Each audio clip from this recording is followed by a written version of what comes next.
medical, scientific, professional, academic. Welcome to Midpresso Podcast. Prospects for Ukrainian science. The development of science and the scale of scientific and technological achievements are one of the most important indicators of the progress of modern society and of a particular state. Without them, as world experience shows, it is impossible to achieve sustained economic development and a high standard of living. Science is necessary for people.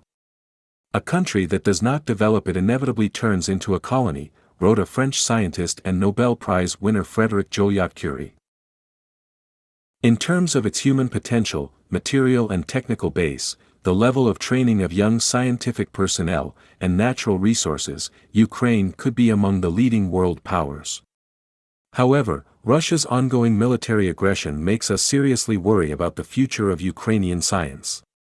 In this regard, the June 2022 edition of Science featured an article called "The Future for Ukrainian Science."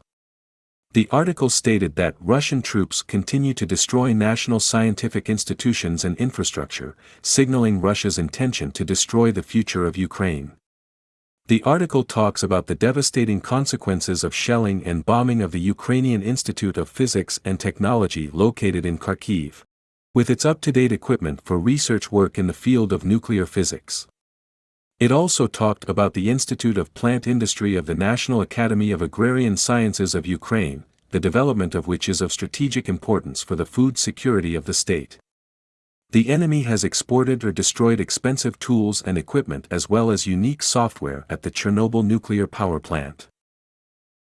Therefore, the United States National Academy of Sciences, which has recent experience in helping Afghan scientists who fled the Taliban, together with National Academies of Sciences of Ukraine and Poland, organized a meeting of heads of national academic institutions of several states, including Germany, Great Britain, Denmark, for consultations on the issue of supporting Ukraine. The authors of the article in Science note that during the discussion the participants of the meeting came to an understanding that the restoration of science and research in Ukraine is crucial to ensure its long-term prosperity and sovereignty. An action plan was adopted to provide emergency assistance, aimed at the restoration and development of Ukrainian science in the future, which provides for the following. Taking into account their institutional affiliation, to support the desire of scientists who are forced to temporarily go abroad to return to work in Ukraine after the end of the war. To create funding programs for young Ukrainian researchers. To provide financial assistance to international groups that include scientists working in Ukraine. To provide Ukrainian specialists with access to foreign research facilities similar to those destroyed in Ukraine. To make possible virtual free access to publications in scientific journals for Ukrainian research organizations. To exempt research institutions in Ukraine from paying membership fees to international scientific organizations, payments for participation in conferences and publication of scientific articles. This will provide an opportunity to quickly expand the ties of Ukrainian scientists with leading research associations and leaders of world science. To donate tools and equipment to Ukrainian scientific institutions, which are in urgent need for research and experiments. We talk about supporting an entire generation of Ukrainian scientists who should not be lost both to Ukraine and to the world science. Special attention is paid to women scholars who were forced to leave Ukraine, most often with children. As noted in Science, the U.S. National Academy of Sciences together with Poland jointly decided to temporarily place about 220 Ukrainian researchers in Polish scientific institutions and provide them with financial support so that they could continue to work. After the start of the Russian invasion in Ukraine, the Council of the President's Foundation for the Support of Education, Science, and Sports initiated founding of Ukrainian Global University with the goal to help students and young scholars to receive or continue their education and engage in research at leading universities and laboratories in the world. The main condition for this is to return to Ukraine to work on its restoration at the earliest opportunity.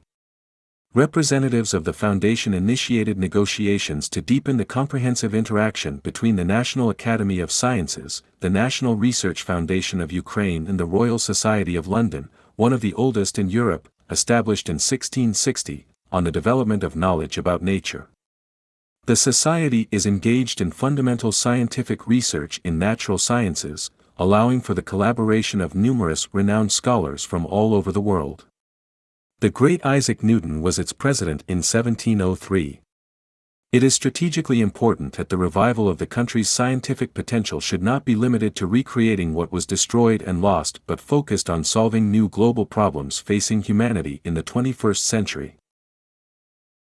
Let's listen to the wise words of outstanding personalities.